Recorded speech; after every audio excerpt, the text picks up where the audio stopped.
TuCasaChef, Fellowship Over Food, Episode 3. We had an amazing day today. I spent a few hours with Stephanie Mel. Her and her husband Matt own the Church Street Wine Shop, and we visited 8 of their concepts, and we ended it today here at Mazzaras at this beautiful Humphrey Rogers historic home. It's the only historic home here in downtown. It was built in the late 1800s, 4,000 square foot mansion that they've turned into a amazing, beautiful Italian restaurant. So come with me as I sit down today with Stephanie and with my very, very good friend Ricky, HSV, and we have Fellowship Over Food. So come on in, follow me in, and I'll give you a little sneak peek of these amazing little bar with my good friend Adam, who happens to be the bartender here. Come on in.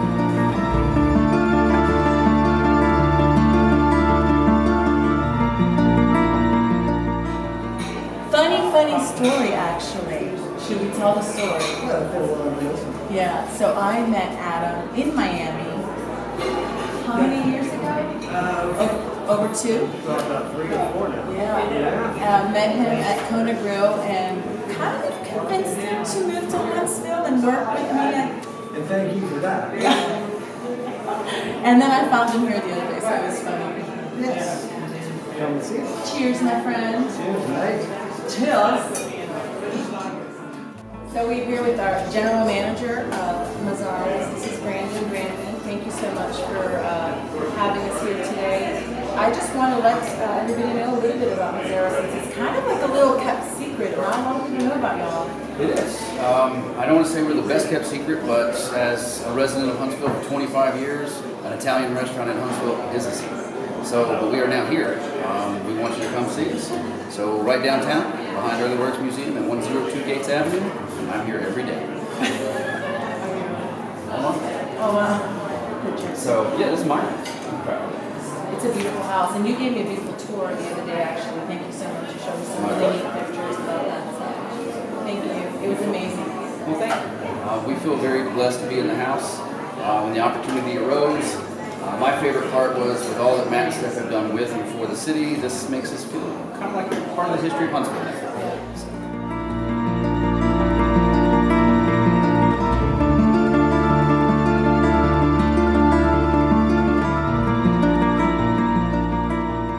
Stephanie, thank you so much for inviting us into this beautiful space. I'm so excited to be here at Mazzaras, and we're here with Ricky, HSV. I'm Loli with TuCasaChef, and before we begin with this amazing feast, if we can just say grace, I would love to start off that way. Heavenly Father, we thank you so much for this gathering. We just ask you that you would bless this food that we're about to receive, which comes from thy bounty, through Christ our Lord. Amen. Amen. So before we dig into this amazing, we're at your house. It's a Sunday. Growing up in an Italian household, I'm fascinated by the Italian culture. My children's father is Italian, so I'm a little bit well versed in that. But please tell us what we are going to be having today. So we did a nice, fun, and unique selection of food for us to try today. Of course, we have to do our house-made focaccia bread. We make it from scratch every single day. And we did the rosemary and onions for today. For an appetizer, we did the homemade lentil soup. It's going to have spicy Italian sausage in there as well, and some sprinkling of Parmesan. But it is a family recipe. This is my mother's specific recipe, and it's awesome. It's really delicious. Salad. We did burrata. Who doesn't love a burrata salad? This one is no exception with all the accoutrements added, and I think it'll be a fun little palate cleanser when we go into our entrees. So at the far end of the table, we have our chicken marsala on top of broccoli rabe. Broccoli rabe is a very Italian style dish, and it's kind of like between broccoli and not asparagus, broccoli and Broccoli? No, it's garlic or like a... So broccoli leeks. rabe itself essentially is soaked in oil and garlic. That is true. I love garlic. I grew up Italian, so of course I love garlic, and broccoli rabe is one of my favorite side dishes, topped with portobello mushrooms. In the middle, we tried, we're gonna try something fun and unique. This will be more of our vegetarian dish, and so it's butternut squash raviolis topped with kale and Marcana almonds. Marcana almonds, of course, are the king of almonds. Yes. And so, and people say what makes them so special or so different, they are very soft almonds. So they're flatter, a little bit wider, and they're very soft. You're not gonna crunch into them so much. They are very almost like butter. They're beautiful almonds. And last but not least is our special of the night, and this is Malfalda. Malfalda pasta. Think of lasagna pasta, kind of cut in half so that the ribbons themselves are very thick and great. This one is going to be, it's brand new on the menu, so I just want to make sure I don't get it wrong. There's so much going on here. It has little neck clams, green peas, sun-dried tomato, and a white wine butter sauce. And so, since it's our special, I decided let's try that one as well. Sure. It's our seafood dish. And also, am I correct, all your pastas are made in-house? All our string pastas are made in-house from scratch every single morning. The only pastas we don't make are the tubular pastas. I'm waiting for that attachment to it. Nice. Okay, excellent. Wow. Fabulous. Looks amazing. And And there's like, some spoons. I want to try the lentils first. Lentils is a very big staple in the Cuban household. I mean, we grew up, we call it lenteja, and we just grew up eating lentils. It's one of my favorites, one of my kids' favorites, so I make it quite a bit. I'm sure it's a little different. Obviously, we do ours a little different with spices and stuff, but It does have spicy your mom's Italian recipe. sausage, so it's going to have a little bit of heat on it, but I cannot recommend it enough. It is a great tailgate food as well. You'll see that. So stir it up a little. There are carrots in here as well. There's celery.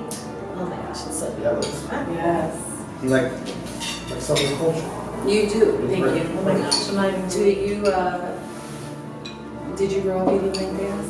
I did. So we say like I'm from El Rancho, which means like I'm from the country.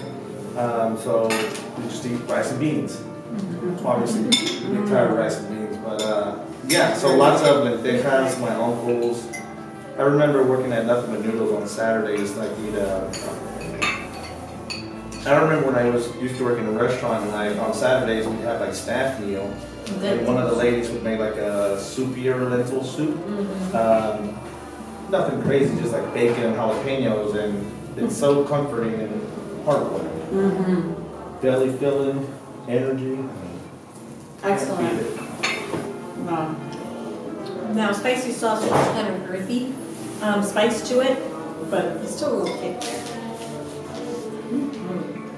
Actually good. I think we should do the burrata next. Just swap, yeah. Well, I was remembering in her story of how the salads was really not one of the first courses. It was actually towards the end. So I was like, what do we do first? Oh, Do you remember when she was telling us? yeah. Yes. Because in my head, I'm like, I skipped the salad and the fruit course. I'm like, there's a point to those, or like European culture where you eat the salad after. In Mexico, we eat salads. Usually your pasta, and then your meat, and then your salad. Right. So we had an amazing day today. This is actually the ending of a great day. We spent hours together.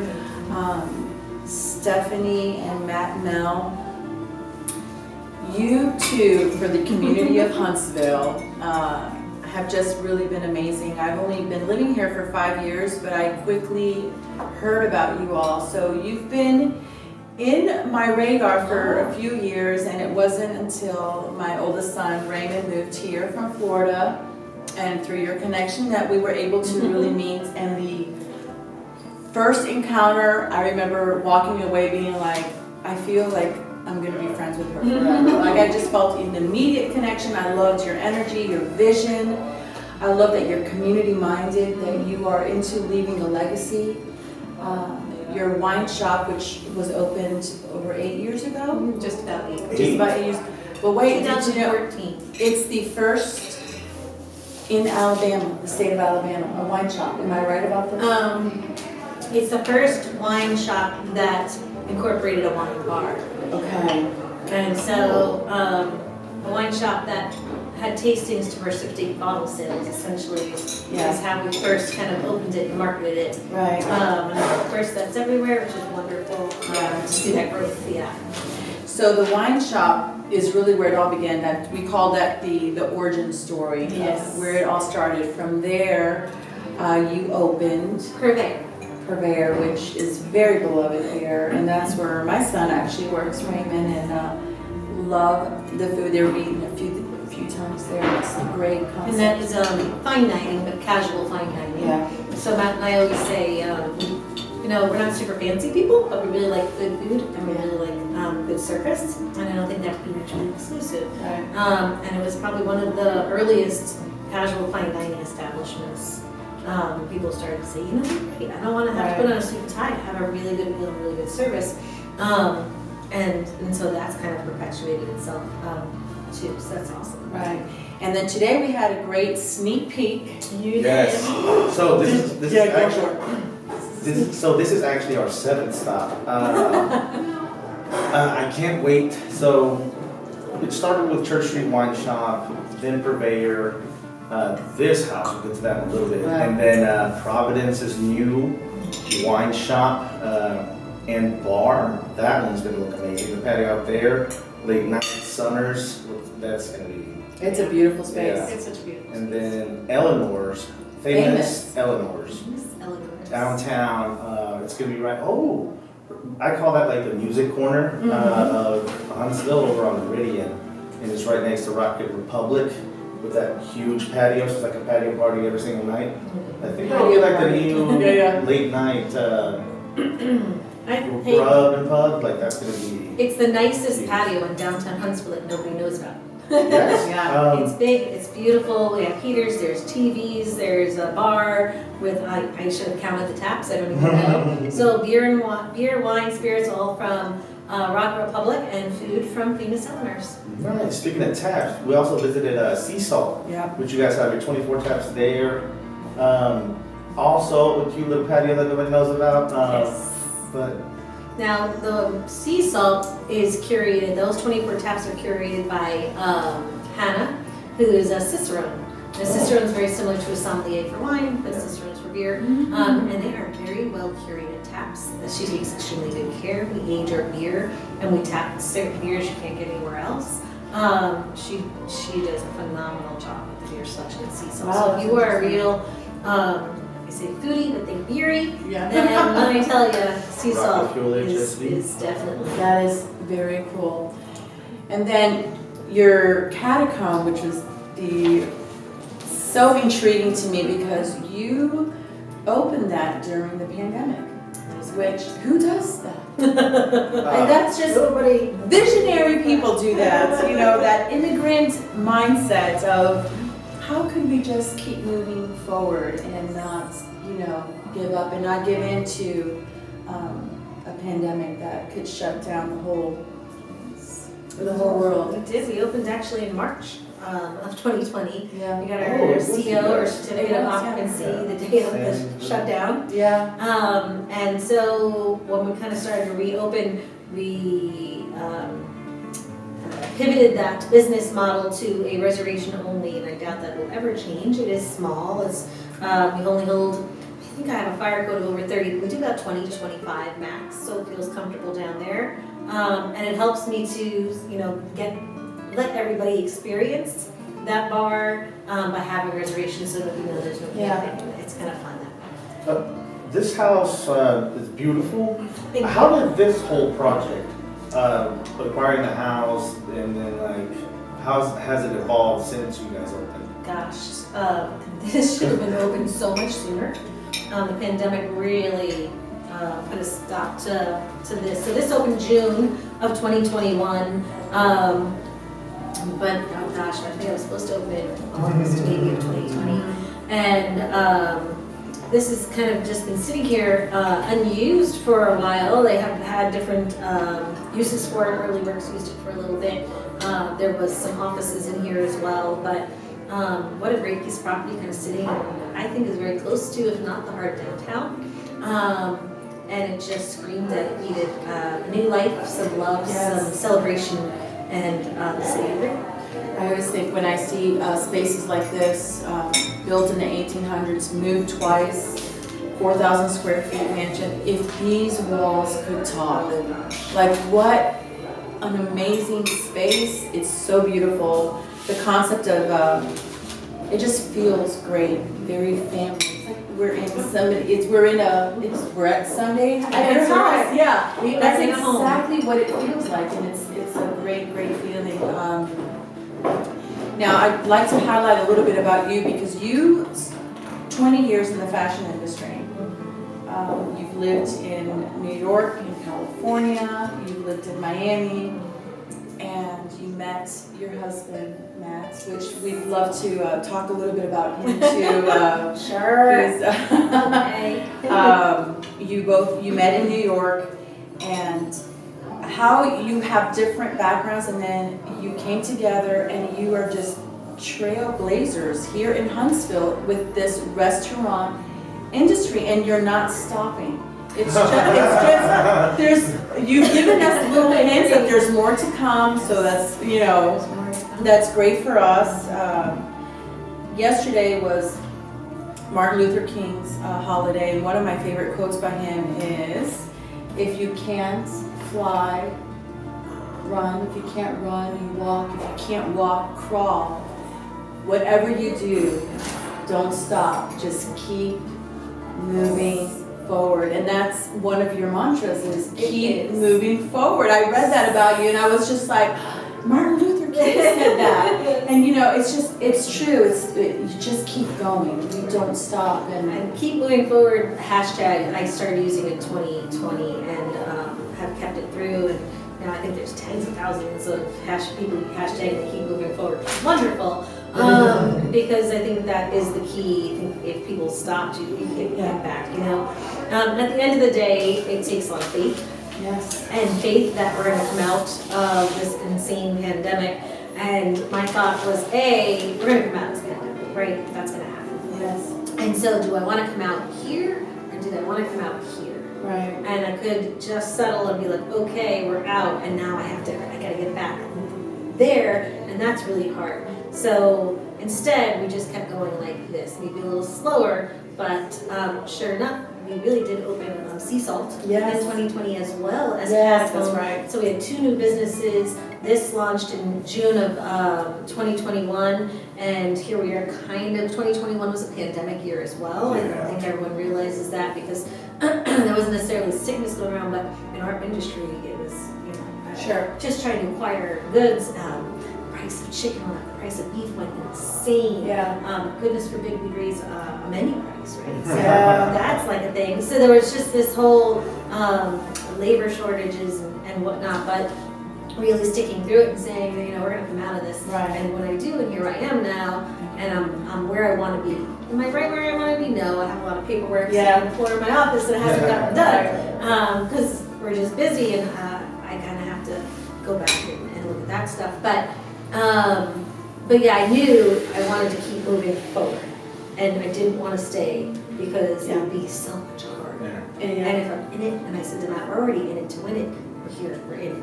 Well, collectively too, when you have that type of mindset, what it does is it fuels and it inspires people around you to keep moving forward. And I think that that's why we have to be community minded. We have to have that mindset. And we actually talked about this earlier. Well, first I want to say, when you said about faith, I had read somewhere where faith is being loyal to the unseen. And that made sense to me. It's like you have to keep this loyalty for something that you haven't seen it yet, but you're going to keep it. So I love that. But this immigrant mindset of... Those are amazing. They're amazing. I can't wait to try that. The mindset of the immigrant, and this is where, your heritage and your culture is important, is the art of being malleable, the art of being adaptable and resourceful. That what other people would see as obstacles, you see as opportunity. And I love that because it's inspiring, and again, it fuels the people around you, and it makes a community. And I think that there's a magic here in Huntsville that is exciting to see. I also think as an entrepreneur, as a small business entrepreneur, challenges have to excite you. If they don't excite you, then you should probably get. But that's the mindset. That's all about mindset. You know, that you're not seeing it as an obstacle. You're seeing it as. Yeah, I think I've told you before,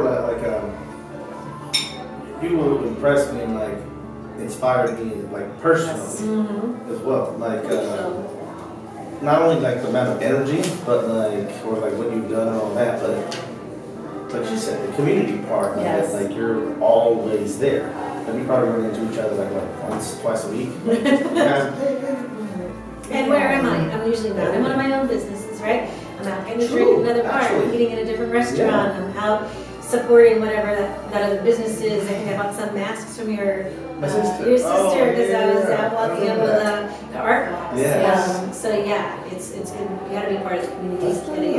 Like I think a lot of the business owners, obviously, some of them live downtown, but even those that don't, like yourself, like you guys are present and support the rest of it. It's like it's not competition. Like there's enough people and guests to feed everybody. Yeah. And obviously they enjoy it too. And we do really try to work as much with other businesses. We're probably one of the biggest supporters of other small businesses and how we work together. That we can integrate, yeah. Yeah, and there's everyone says and touts it, rising tide raises all ships. We truly believe it, and we work towards that. That's one of our ultimate goals, is to work towards that particular goal. This city collectively needs to do well. Collectively needs to inspire people to come and stay here, right?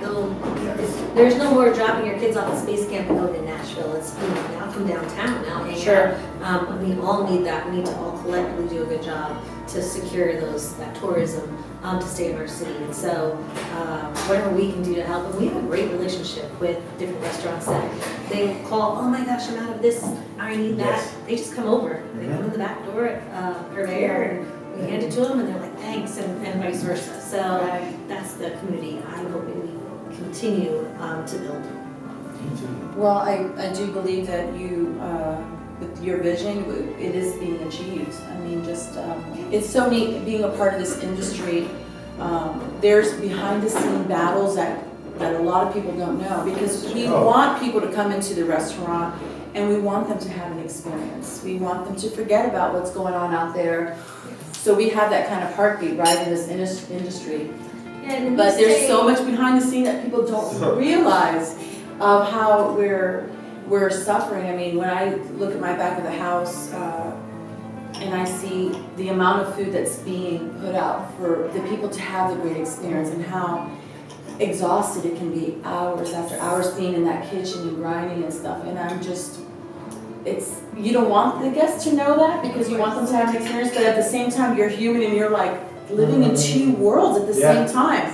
You're living in the front of the house and you're living in the back of the house, and it's an amazing industry. It is hard that if you have that one customer who's just negative, and then got a server who's just also having an off day, or maybe he's worked that third shift because someone else calls in sick, and gosh, you just want to go out there and yell at them and be like, you know what? The show must go on.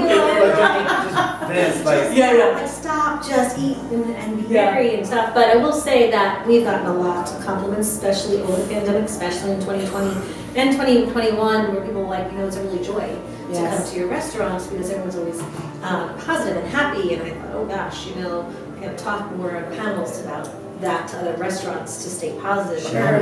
Because they can eat anywhere. It's all about the experience. Yes. And they chose your restaurant to just, live in the moment that you have that customer there right now. And we have a policy throughout all our restaurants with our employees that we never jump on the wagon of being negative, and we are never negative. And if somebody is not doing the best job in their business elsewhere, and someone comes in and says, oh, I was here, we just say, well, you know what, everyone needs a little grace. Everyone needs a little grace. Try them again. They might have had an off day. That's a great word. We are in this industry. We understand how this works, and we will not perpetuate negativity in downtown. So not only will you notice that if you did speak to one of our servers, but I think that the whole vibe on the floor is that way. That I just had people say, every time I come in here, everyone's happy in there.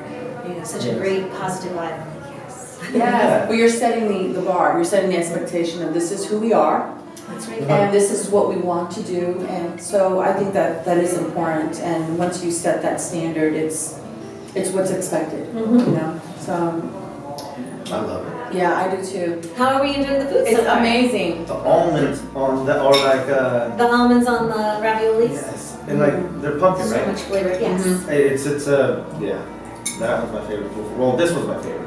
Mm-hmm. The Well, lentil soup with the sausage, yes. Wow. It's So we just make like- it's like this from home. scratch, but do you have the pastures melt in your mouth? It's Keeping unbelievable. your mouth when it's melting. So, We haven't even touched that yet. No, we're just I'm doing ready for that. the shellfish. You today. We both look like, Wait, I'm We just took a picture of like oysters. I was like, in my mind, I was like, what the fuck? should I take it off the Every table? day. I was like, boy, you got me today with the parking lady, the shellfish. We're not gonna mention where you parked, Loli. I said, don't park there, Loli. Yeah. Yeah, we won't even tell anyone what your car looks like. Oh my God. So delicious. So, not necessarily traditional Italian, but lovely. We do make the raviolis in-house, so that's awesome. So chicken breast salad with a little bit of broccoli rabe underneath. Has lots and lots and lots of flavor. We did let some sit, so things are a little I sharp. haven't had, I haven't had broccoli raw. Give him a repeat. Yeah. We have. It's been years, honestly, because this is real popular in Florida. There's, We've got a good Italian constituency. I was gonna say, there's a very big Italian presence in South Florida, so. I did not know that. I love broccoli rabe. Now, we have it as a side dish as well. Yes. Sometimes I get the burrata and just a side of broccoli rabe, and Right, equally happy with that. So vegetarian options right. galore with that, as well as some of our side dishes. And you just can't ruin anything with garlic for me. So more garlic, the better. More garlic, more. How, your partnership with Matt in this industry, your strengths, what are they together? We see you more. About your husband. We see you more. You're Well, that was more. gonna be a longer question. Hold on. You are more. Well, I'll keep going. You are more visible. You are more. I don't want to say, but maybe you're more the front of the house, and he's maybe more in the back of the house, or is he a people person too? All right, so I'm definitely more marketing, and maybe more camera friendly. Matt's a little more shy. However, Matthew is a true host. He's his mother's child. To a T, he loves to host. Interesting. He speaks at wine club. He's on the floor at Purveyor. He's the first person to walk out and say hello. What can I get for you? He loves that. He's definitely Okay. Fun in the story. moment. Yeah. I forgot who came in, and I was there, and a guest needed something, and Matt got it for them. Didn't say anything, or like, I work here, or like I own a place, or anything like that. He just acted, and it was like, it was one of the first times that I saw him do that, and I'm like, wait, who is that? He owns the place.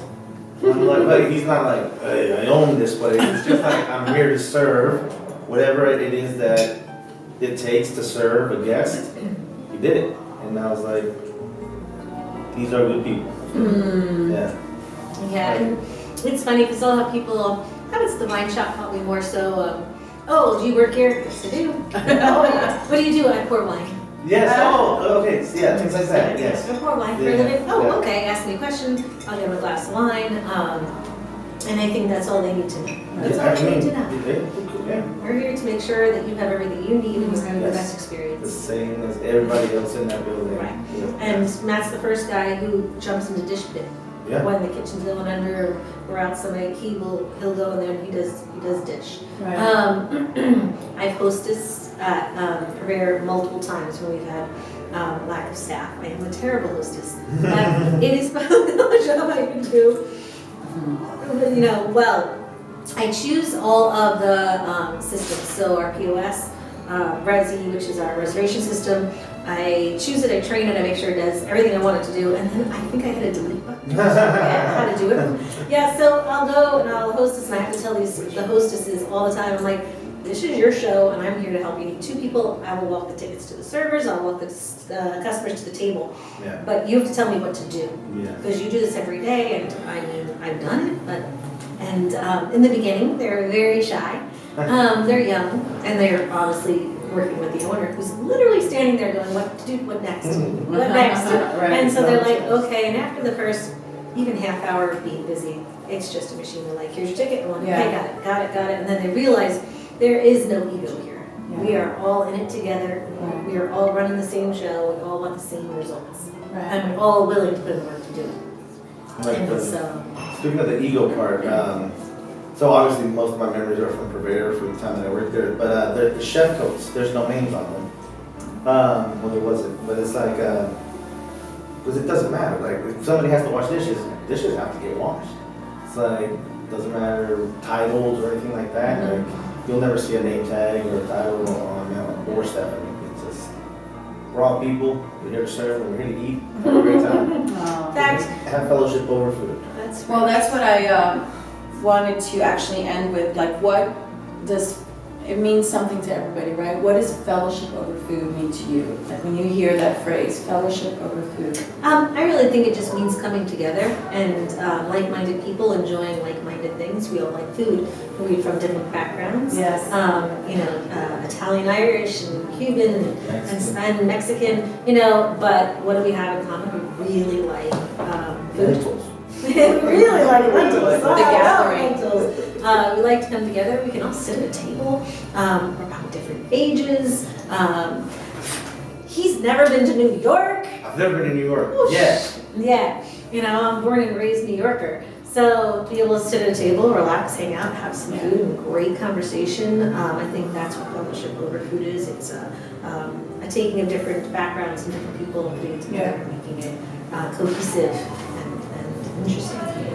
And we had talked, just to finish this off, because I really love this concept of gathering at the table. And when you talked about what your Sundays looked like growing up, how you had all the age at the table, and you had the mentoring of the older to the younger generation, the etiquettes that were being passed on, the tradition of just the stories, just all of that. And one of my visions is to come back to the table and have that where you have the mentoring established from the older to the younger, and we're not so scattered. I like that, because today was our Sunday. Yes. To finish here at Mazzaras, we chose this one specifically because I feel it embodies fellowship over food the most. Yeah. And I didn't even realize it until like now, like, this is our Sunday. This is our Sunday. And we're from the food industry family, so. Yes. Thank you so much. We are just excited to partner in any way, in our own way, with the community, with you, with your vision, and we love the industry. We love fellowshipping and talking and gathering. So I am so grateful that you took so many hours to spend with me. She brought me coffee this morning. We just Everybody needs coffee. That's how the days work. I got you involved. I know. With you. Oh yeah. Well, Well, because you ditched us actually. Oh, that's true. Can we get that on camera? I called Ricky. him at, because I had a feeling, when I have those feelings. I texted him, he didn't text me back. I said, And then I said, oye, which means hey in Spanish. And then he calls me, he's like, and I knew he was sleeping, and I was like, boy, I am leaving this house in 5 minutes. Like, yeah, about that. Why don't you just meet Stephanie at Poorhouse, and I'll end up meeting you at Providence. And I was like, Still came together. So we actually bonded quite a bit without you at I did on purpose. You did on purpose. Yeah. He's a smart guy. But yeah, thank you. Yeah. Absolutely. Lots of fun. Lots of fun. Lots of I good cannot things wait you to guys try get to that see. though. I'm so I know. Let's go to the next. But yeah, I mean, as far as